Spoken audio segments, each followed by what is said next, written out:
Who no listen to me and listen to me carefully.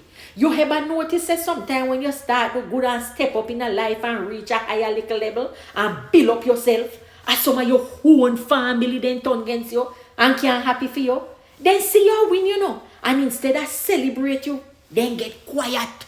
Them start act funny and then start chat things behind your back. And why some family done so? Hey, I know everybody can handle to see you rise, Some people comfortable with them there and feel your growth remind them say, them need to do more. I don't like me I tell, but hear this. You know fi make nobody hold your back. You know fi shrink yourself fi make them feel better.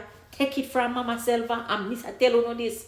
If them can't clap for you, keep your distance. Love them, but from afar. Protect your peace, stay focused, and keep elevating. Real love no fight your man. Real love no fight progress. It's celebrate it. And if your family can't do that for you, you know what to do. As always, Mama Selva, have a beautiful morning, afternoon, evening or night, any which part of the world you know there.